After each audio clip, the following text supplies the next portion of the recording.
Halo, saya Cecilia Tania Manuela dari Fakultas MIPA, Prodi Sistem Informasi, salah satu mahasiswa KKN Tematik Gelombang 106 Universitas Hasanuddin Wilayah Maros 1. Nah, pada video kali ini menjadi program kerja saya yang akan saya bagi ke beberapa video yang membahas mengenai stunting pada anak, e-commerce, dan bagaimana mengatur keuangan. Jadi kemudian langsung saja di sini bagian pertama yang saya akan bahas mengenai stunting. Cegah stunting dimulai dari keluarga dan di masa depan penerus bangsa yang lebih baik.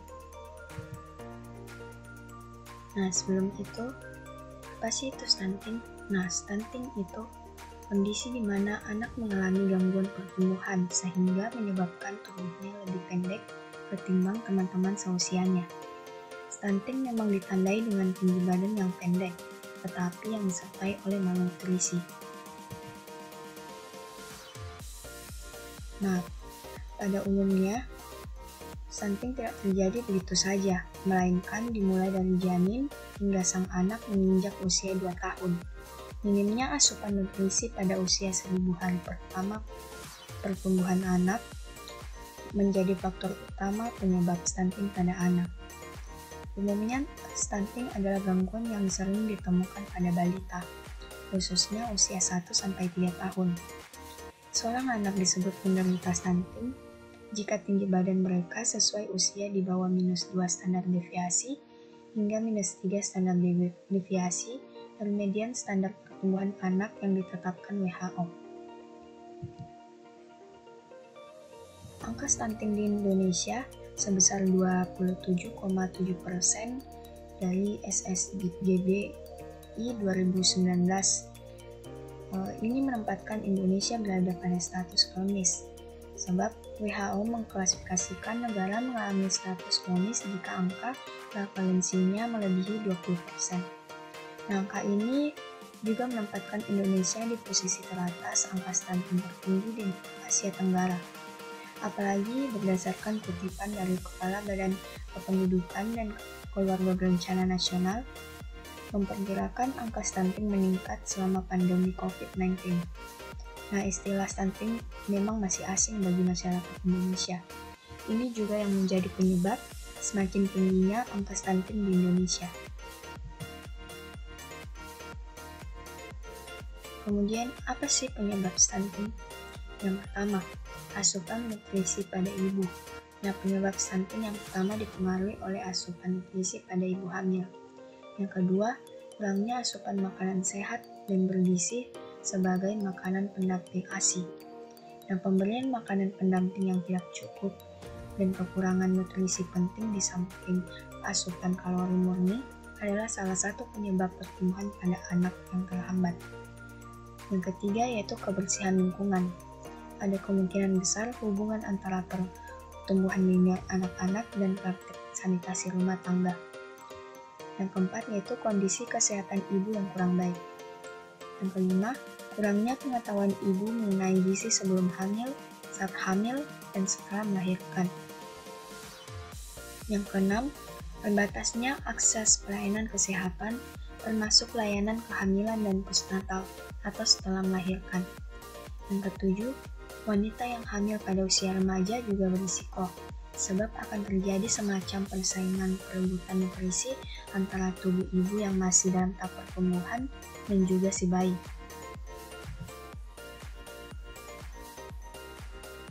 Kemudian dampak stunting. Yang pertama, mengganggu pertumbuhan tinggi dan berat anak.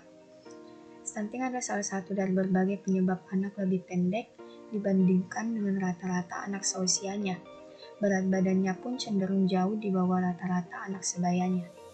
Yang kedua, tumbuh kembang anak tidak optimal. Kondisi ini juga bisa terlihat pada tumbuh kembang anak di mana anak menjadi terlambat jalan atau kemampuan motoriknya kurang optimal.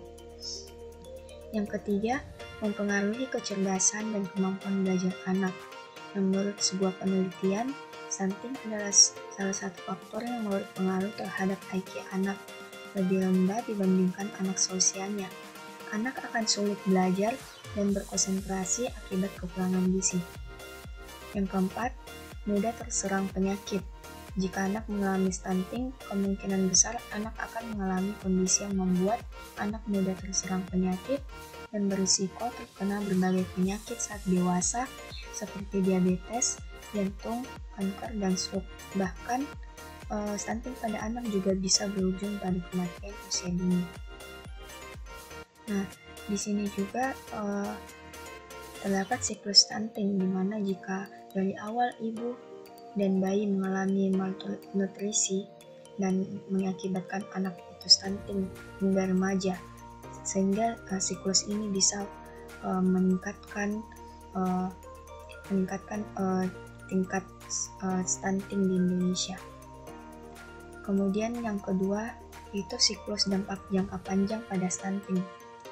Nah, di sini bisa dilihat atau dikutip dari laporan Tim Nasional Percepatan Penanggulangan Kemiskinan, stunting juga memiliki dampak panjang pada pertumbuhan negara. Dari produktivitas rendah bisa mengakibatkan terhambatnya pertumbuhan ekonomi yang nantinya bisa meningkatkan angka kemiskinan dan memperlebar angka ketimpangan ekonomi. Dan bisa dilihat dari dampak yang sebelumnya itu, yang mempengaruhi kecerdasan dan kemampuan belajar anak, bisa pencapaian akademisnya itu tidak optimal, kemudian produktivitasnya menjadi rendah, rendahnya pendapatan, hingga menyebabkan menurunnya kualitas sumber daya manusia. Nah, kemudian bagaimana sih cara mencegah stunting? Nah, untuk mencegah stunting secara terencana, mulai dari keluarga dan sejak dari kandungan. Yang pertama itu, ibu hamil mendapat tablet tambahan darah selama kehamilan. Yang kedua, pemberian makanan tambahan ibu hamil dan makanan sehat bergizi seimbang. Yang ketiga, persalinan dibantu oleh tenaga kesehatan. Yang keempat, inisiasi menyusui dini. Yang kelima, berikan ASI pada bayi hingga usia 6 bulan. Yang keenam, tetap berikan ASI dengan tambahan ASI untuk bayi di atas 6 bulan hingga 2 tahun. Yang ketujuh, berikan imunisasi dasar lengkap dan vitamin A. Yang kedelapan, pantau pertumbuhan balita di posyandu terdekat. Dan yang kesembilan, lakukan perilaku hidup bersih dan sehat di rumah. Nah, kemudian muncul suatu pertanyaan. Nah, pertumbuhan anak yang stunting itu apakah bisa kembali normal? Nah, sayangnya, stunting adalah kondisi gangguan pertumbuhan yang tidak bisa dikembalikan seperti semula. Yang artinya, ketika seorang anak sudah stunting sejak masih balita, pertumbuhannya akan terus lambat hingga ia dewasa. Saat mengalami pubertas, ia tidak dapat mencapai pertumbuhan maksimal akibat sudah terkena stunting di waktu kecil.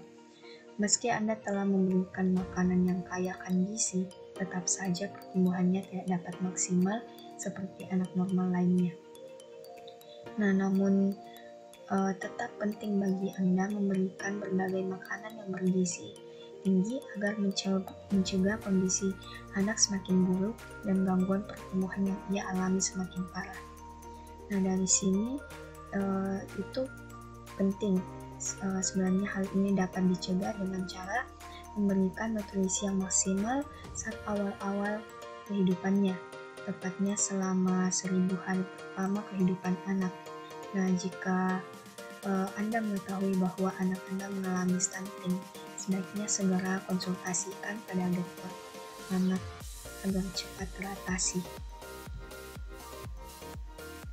Nah, kemudian dari pembahasan yang sebelumnya itu, maka dari itu keluarga memiliki peran yang signifikan dalam pencegahan maupun penanggulangan stunting, karena masalah gizi sangat erat kaitannya dengan ruang lingkup keluarga, di mana keluarga merupakan bagian pertama dalam menyiapkan generasi yang akan datang. Jika keluarga berhasil menyiapkan generasi yang sehat, berpendidikan dan berkarakter baik, maka ada jaminan masa depan bangsa akan lebih baik. Nah, mungkin mengenai stunting dari saya sekian, kurang lebihnya mohon dimaafkan. Sekian, terima kasih. Jika ada yang ingin ditanyakan atau didiskusikan, bisa di komen di bawah. Dan jika suka, silahkan di like atau dibagikan ke orang-orang yang lebih membutuhkan.